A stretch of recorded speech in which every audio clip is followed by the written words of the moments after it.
नमस्कार, मैं हूं पंकज सिंह जाडेजा। हमारा उद्देश्य है राष्ट्र से स्नेह, राष्ट्र का सम्मान। अब देखते हैं आज की दिन भर की टॉप हेडलाइन।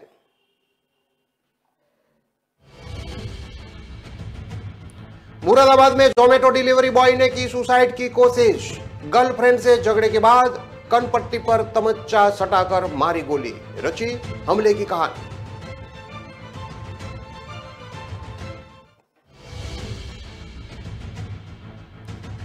स्वामी दीपांकर की भिक्षा यात्रा का 1 महीना पूरा। भिक्षा में आटा चावल नहीं, सनातन की एकजुटता का संकल्प मांग रहे हैं आध्यात्मिक गुरु।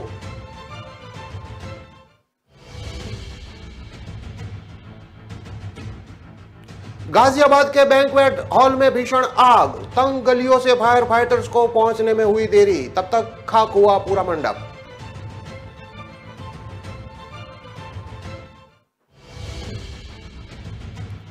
और कोरोना में नौकरी छूटी तो फर्जी बैंक खोला। 5 ब्रांच शुरू करके 3 करोड़ की ठगी। ऐसी साजिश रची कि कर्मचारी तक समझ नहीं पाए।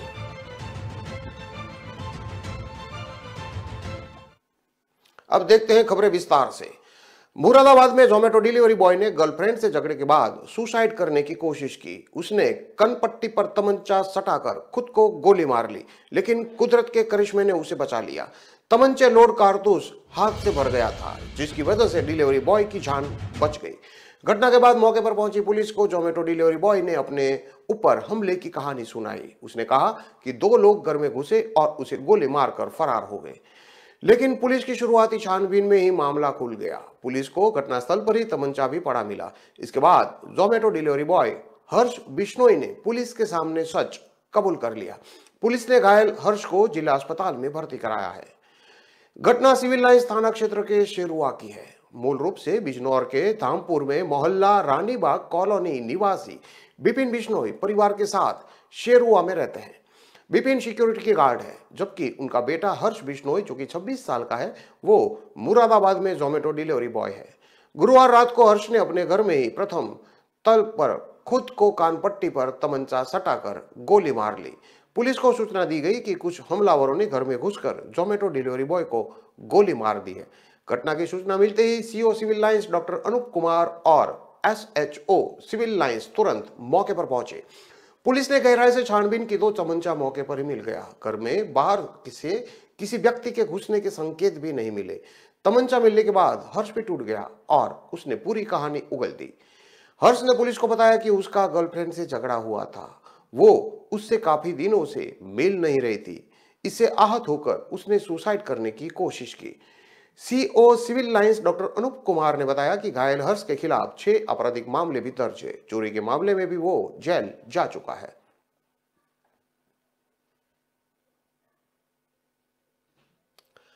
आटा दाल चावल वाली भिक्षा यात्रा के बारे में आप सबने सुना होगा, लेकिन ये भिक्षा यात्रा एकदम अलग है। आध्यात्मिक गुरु स्वामी दीपांकर जातियों में बटे सनातन को एक करने की भिक्षा यात्रा पर निकले हैं। वे लोगों से भिक्षा के रूप में सनातन धर्म की एकजुटता का संकल्प मांग रहे हैं। पश्चिमी उत्तर प्रदेश के देवबंद कस्बे से शुरू हुई इस भिक्षा यात्रा को आज 1 महीना पूरा हो रहा है। स्वामी दीपांकर मूल रूप से उत्तर प्रदेश के जिला मुजफ्फरनगर के रहने वाले हैं। सिर्फ 8 साल की उम्र में वे अध्यात्म के रास्ते पर चल पड़े थे। वे गुरु ब्रह्मानंद सरस्वती से मिले और फिर उनके शिष्य बन गए। स्वामी दीपांकर ने कोलकाता के कालीघाट मंदिर और कामाख्या मंदिर पर सूर्य साधना पूरी की।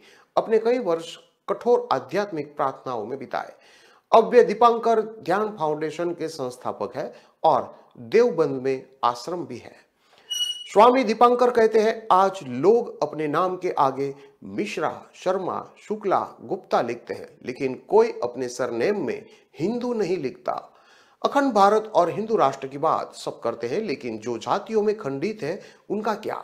जातियों में विभाजित हो चुके सनातन को एकजुट करने के लिए ही ये भिक्षा यात्रा शुरू हुई है। हमें भिक्षा में दाल चावल चीनी आटा नहीं चाहिए। हमें सनातन लोगों से सिर्फ एकजुटता का संकल्प चाहिए। यही भिक्षा मेरे लिए सबसे बड़ी भिक्षा है। भिक्षा यात्रा सिर्फ मेरा ट्रेडमार्क नहीं है, इसे कोई भी कर सकता है। बस सनातन की एकजुटता का मकसद पूरा होना चाहिए। आज जातियों में सनातन विभाजित होने से लोकतंत्र करा रहा है, इसलिए भी भिक्षा यात्रा जरूरी है। स्वामी दीपांकर ने आगे और बताया कि यह भिक्षा यात्रा 23 नवंबर 2022 को सहारनपुर जिले के कस्बा देवबंद से शुरू हुई थी। पिछले एक महीने के दौरान वे सहारनपुर और गाजियाबाद जिले के 16 गांव कस्बों में जाकर ऐसे भिक्षा मांग चुके हैं।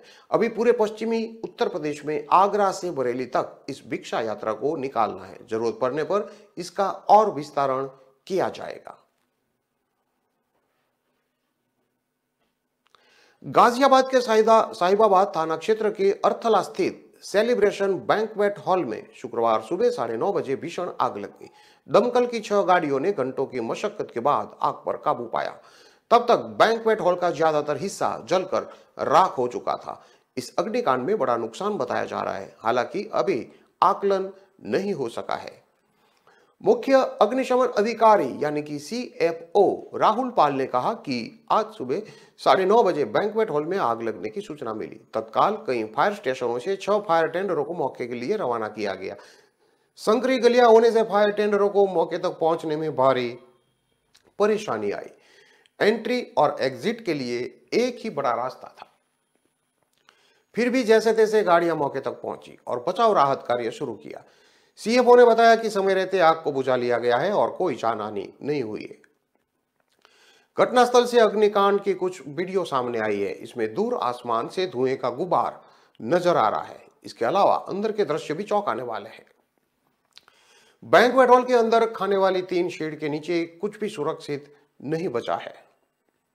टेबल, कुर्सी, पर्दे आदि सामान पूरी तरह जल चुका है। इस बैंक्वेट हॉल के आसपास काफी कूड़ा कचरा और झाड़ियां भी है।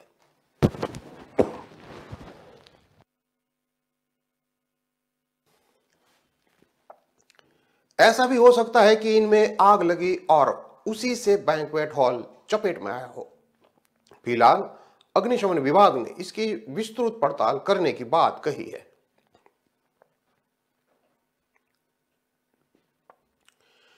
ओरिया में फर्जी बैंक खोलकर 3 करोड़ रुपए की ठगी का चौंकाने वाला मामला सामने आया है। यह काम इतने शातिर तरीके से किया गया कि खुद उस बैंक में रखे गए कर्मचारी भी इस फर्जीवाड़े को समझ नहीं पाए। कर्मचारियों को शुरुआती महीनों में मंथली सैलरी भी दी। मास्टरमाइंड ने बिल्कुल बैंक की ब्रांच जैसा सेटअप तैयार किया ताकि किसी भी कस्टमर को शक ना हो। फर्जी बैंक की ब्रांच खोलने और उसमें नौकरी देने के नाम पर लोगों से सिक्योरिटी मनी के नाम पर लाखों रुपए लिए। ठगी के इस पूरे खेल का खुलासा तब हुआ जब कर्मचारी को 3 महीने से सैलरी मिलना बंद हो गई। एक कर्मचारी पुलिस के पास पहुंचा और शिकायत दी। जांच पड़ताल शुरू हुई तो पुलिस भी शॉक रह गई। इस फर्जी बैंक का नाम था आर्यव्रत निधि बैंक। पुलिस ने फर्जीवाड़े में मास्टरमाइंड अद्वैत और असलम को गिरफ्तार किया है। पूछताछ में पता चला कि इन्होंने बैंक की 5 ब्रांच खोली। इसमें 50 से ज्यादा कर्मचारी रखे। 1 साल के अंदर ही 300 से ज्यादा कस्टमर बना लिए। इनका ज्यादातर focus fixed deposit saving account पर था। ये छोटा मोटा ट्रांजैक्शन ही करते थे ताकि किसी को शक ना हो। इससे पहले मास्टरमाइंड असलम बैंक में नौकरी करता था। कोरोना काल में उसकी जॉब चली गई थी। अद्वैत और असलम ने पुलिस पूछताछ में बताया कि हम लोगों ने पैसे कमाने के लिए डिजिटल आर्यव्रत निधि के बैंक के नाम से एक ब्रांच औरैया जिले के सहाले में खोली थी। इसके लिए एक मकान में पूरा बैंक जैसा सेटअप तैयार किया था। एक फर्जी वेबसाइट और एप्लीकेशन भी बनाई थी। ब्रांच में शुरुआत में 4-5 कर्मचारी भी रखे। इनसे बैंक में ज्वाइन के नाम पर एक ड्राफ्ट के माध्यम से 1,80,000 रुपये की सिक्योरिटी मनी भी जमा कराई गई। शुरुआत में ग्राहकों को लुभाने के लिए तरह तरह के ऑफर दिए गए। FD 5 साल में डबल करने का ऑफर भी दिया। हमारे पास ग्राहक आने लगे। ग्राहकों की FD और कर्मचारियों से जमा कराए पैसों से सैलरी भी देनी शुरू कर दी। अब हमें अपने बैंक के अलग अलग ब्रांच खोलने के लिए और कर्मचारियों की जरूरत थी, जिससे कि ग्राहकों का भरोसा बढ़ सके। पूछताछ में आरोपियों ने बताया कि ब्रांच में कभी कभार काम देखने के लिए डायरेक्टर की जरूरत पड़ी। इसके लिए हम दोनों ने अपनी पत्नियों नरगिस और प्रगति को डायरेक्टर बना दिया। वो बैंक में विजिट के लिए आती थी, बैंकों के कागजात और नई ब्रांच में चल रहे काम को देखती थी। हम लोगों ने अलग अलग कस्बों में ब्रांच खोलकर लगभग 100 कर्मचारियों को काम पर रख लिया था। इधर ग्राहक एफडी भी कराने लगे थे। इससे थोड़ा बहुत पैसा आना शुरू हो गया। ग्रामीण क्षेत्र होने के कारण एफडी 25 से लेकर 50,000 रुपये तक की ही हुई। किसी को शक ना हो इसलिए हमने लोग छोटे मोटे ट्रांजैक्शन भी करते थे, जिससे कि कर्मचारी और ग्राहक दोनों का भरोसा बना रहे। कर्मचारी लगभग 15 से लेकर 25,000 रुपये तक रखे थे। सभी को टाइम पर सैलरी भी दी जा रही थी।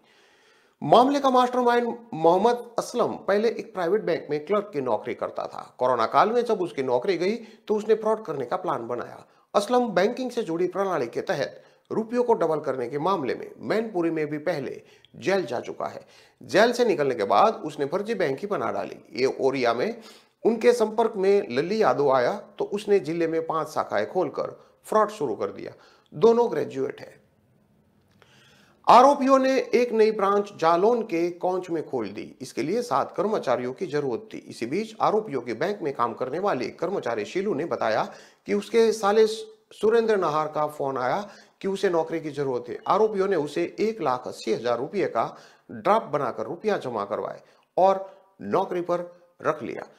सिलू के ही परिचित 6 और लोगों को भी बैंक में नौकरी पर रखा गया। सभी के साथ प्रक्रिया वही रही, लेकिन आरोपियों ने इस बैंक में काम कर रहे कर्मचारियों को 3 महीने से वेतन नहीं दिया। इस पर कर्मचारी परेशान रहने लगे और अपनी सैलरी मांगने के लिए दबाव बढ़ाने लगे। जब बात से हल नहीं निकला तो सुरेंद्र नाहर ने इसकी शिकायत पुलिस को दी। पुलिस ने मामले में डेटा खंगालना शुरू किया। पुलिस को सर्वर पर डिजिटल आर्यवर्त निधि बैंक के नाम से संचालित बैंक का कोई डेटा नहीं मिला। पुलिस ने आरोपियों की तलाश शुरू करके दोनों आरोपियों को गिरफ्तार कर लिया है।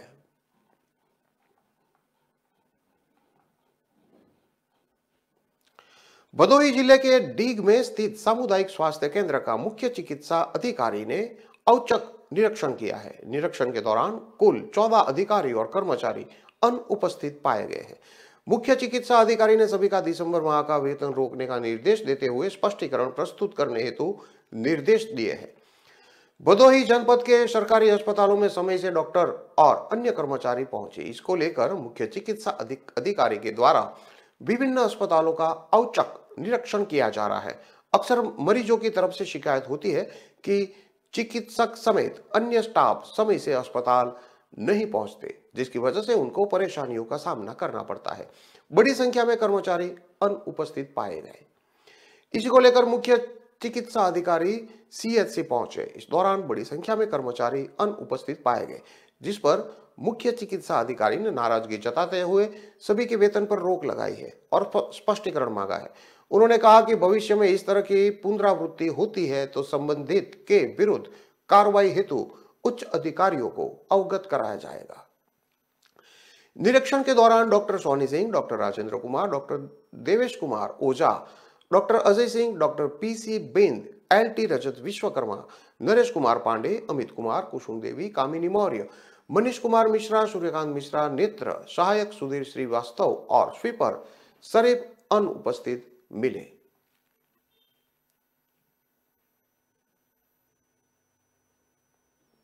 खबरों में लेते हैं अब एक छोटा सा विराम।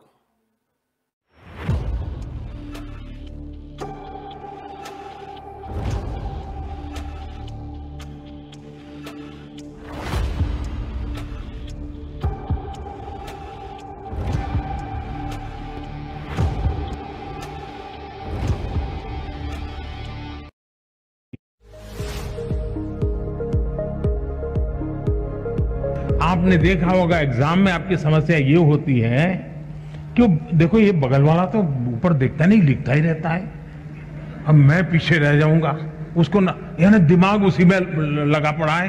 आपका दिमाग इतना हल डोल कर रहा है कि जो भीतर मेमोरी रूपी जो कॉइन है ना, आपको वो दिखता ही नहीं है। एक बार मन को स्थिर कर लीजिए।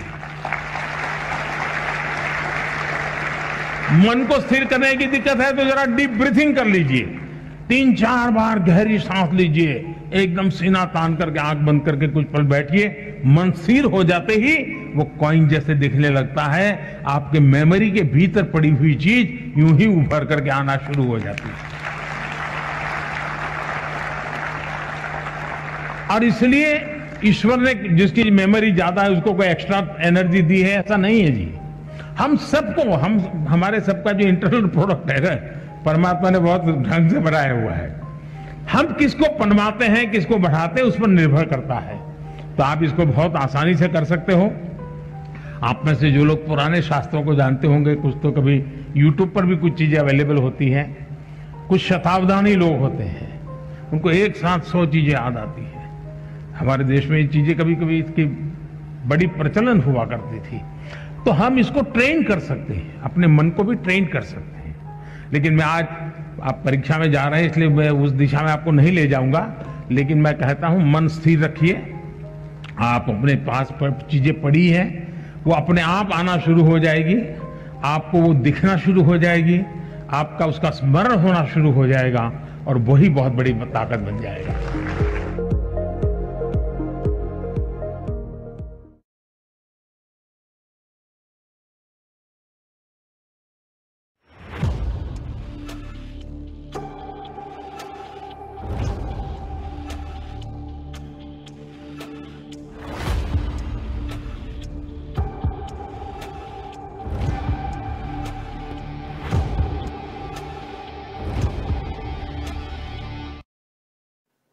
विराम के बाद एक बार फिर से आपका स्वागत है। अब देखते हैं आगे की और खबरें।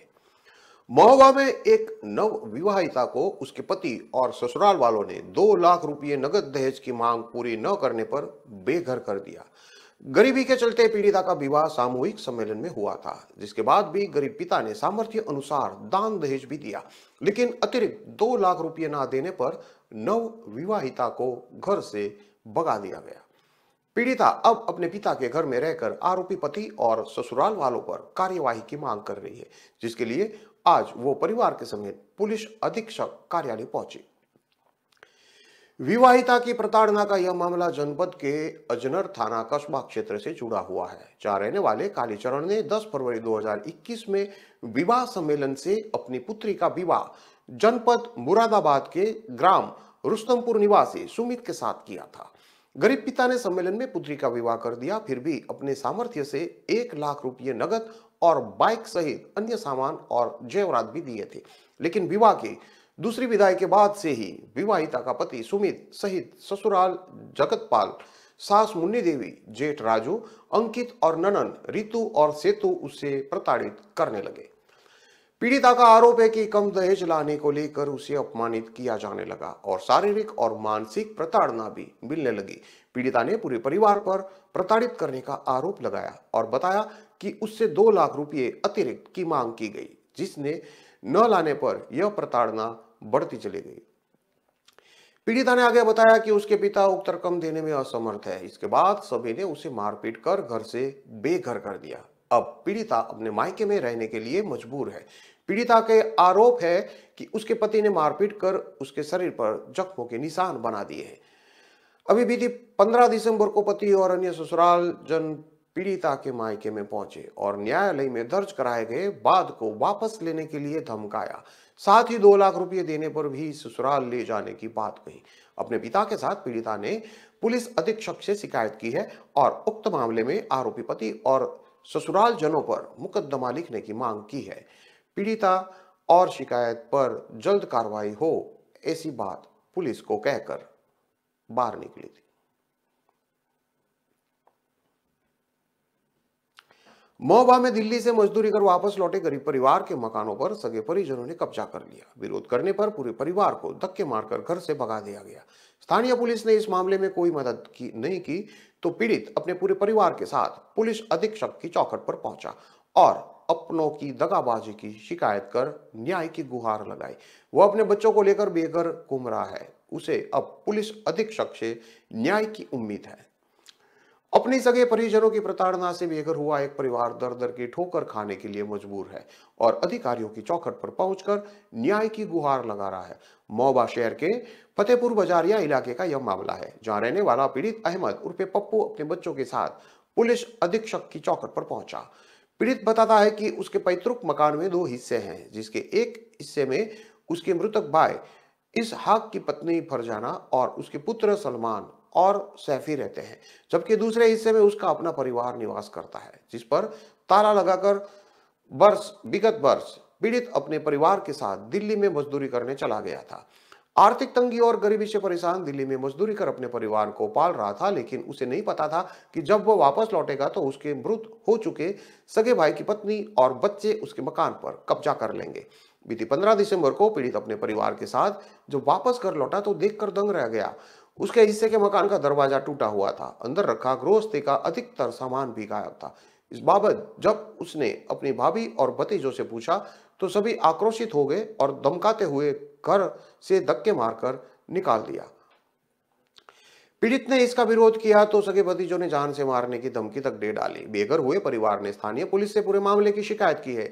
इस मामले में पुलिस ने कोई मदद नहीं की है। जवान बच्चों को लेकर पीड़ित पिता दर दर भटक रहा है। पीड़ित बताता है कि उसे अपनों से दगे की उम्मीद नहीं थी, लेकिन उसके साथ धोखा हो गया। उसके अपने भाई के परिवार ने उसे बेघर कर दिया। भतीजों ने जान से मारने की धमकी तक दे डाली। पूरा परिवार अब पुलिस अधीक्षक कार्यालय में खड़ा है और उक्त मामले की कार्यवाही की मांग कर रहा है, ताकि उन्हें और उसके बच्चों को रहने के लिए छत मिल सके। अपने अधिकार के लिए न्याय की मांग करते पीड़ित ने एसपी को प्रार्थना पत्र भी दिया है।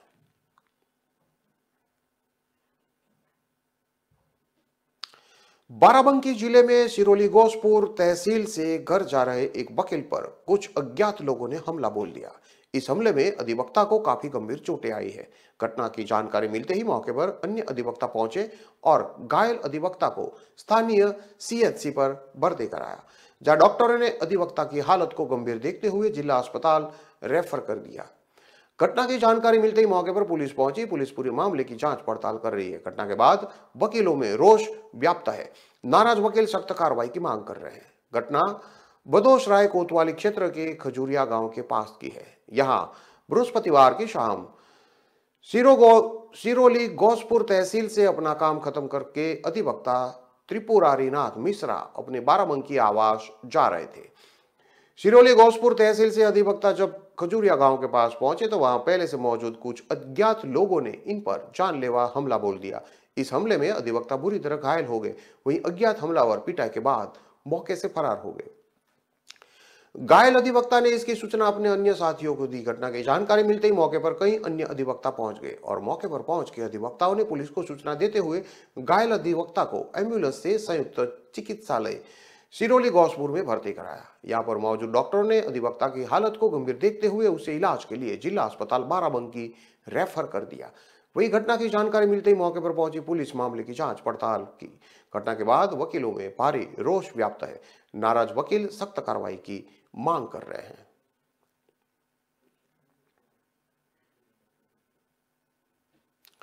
नगर निगम आगरा के वार्ड नंबर 12 में हालत खराब है। 5 साल में यहां से 2 करोड़ रुपए के विकास कार्य हुए हैं। निगम में विकास कार्यों की फाइलें अटकी पड़ी है। लोग गंदगी और सीवर की समस्या से भारी परेशान है।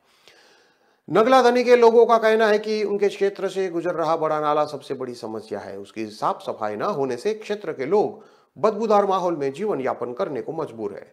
सीवर की समस्या भी विकराल हो गई है। नगला चिद्दा, महाराणा प्रताप नगर, लंगड़े की चौकी समेत आधा दर्जन इलाकों में लोग गंदगी की समस्या से त्रस्त दिख रहे हैं। लंगड़े की चौकी बाजार क्षेत्र में भी नलियां सिल्ट से अटी पड़ी है। नियमित सफाई न होने से लोग भारी परेशान हैं। क्षेत्र में सीवर की कई दशक पुरानी लाइन पड़ी है। यह जगह जगह चौक हुई है। लोगों ने कई बार मांग की है कि इस लाइन को बदल दिया जाए या पूरी तरह से सफाई करके इसके ड्रेनेज सिस्टम को ठीक किया जाए। कई बार सर्वे हुआ लेकिन सीवर लाइन को नहीं बदला गया। लोगों के घरों के सामने अपनति सीवर बड़ी समस्या बनती जा रही है। लोगों ने बताया कि सीवर लाइन के नाम पर कई जगह मैनहोल बदल दिए हैं, लेकिन सफाई और लाइन बदलवाने के नाम पर अब तक सर्वे ही होते रहा है। पार्षद अशोक कुमार का कहना है कि उन्होंने 2 करोड़ रुपए से क्षेत्र में विकास कार्य कराए हैं। उन्होंने मेयर नवीन जैन पर असहयोग का आरोप लगाते हुए कहा है कि मलिन बस्तियों में विकास के लिए उन्होंने कई बार प्रस्ताव दिए, लेकिन मेयर ने अनसुना कर दिया। 2 वर्ष पूर्व नाले में एक बच्चे की गिरकर मौत हो गई थी। तब उन्होंने नगर निगम में काफी कोशिश के बाद 64 लाख रुपए का प्रोजेक्ट तैयार करवाया था, जो बाद में 16 लाख का हो गया। नगर निगम के ठेकेदार की मनमानी के चलते वह काम भी पूरा नहीं हुआ। नगला धनी की पुलिया की फाइल भी अटकी हुई है। नगर निगम में पैसा नहीं होने की बात कहकर उन्होंने उनके वार्ड में अपेक्षित विकास कार्य नहीं कराए। वह आखिर समय पर क्षेत्र के विकास के लिए तत्पर रहे। कुछ क्षेत्रों में विकास कार्य हुए हैं, वहां समस्या कम हो गई है, कई जगह विकास कार्य अधूरे पड़े हैं।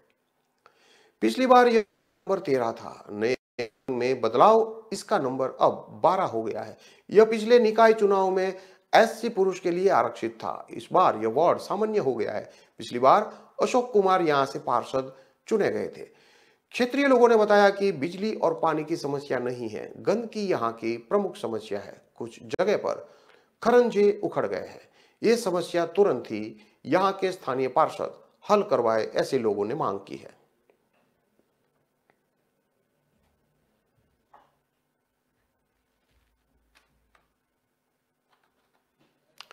इन सभी खबरों को विस्तार से पढ़ने के लिए आप हमारे वेबसाइट का भी प्रयोग कर सकते हैं। हमारा वेब का पता है www.kalamkartavya.com।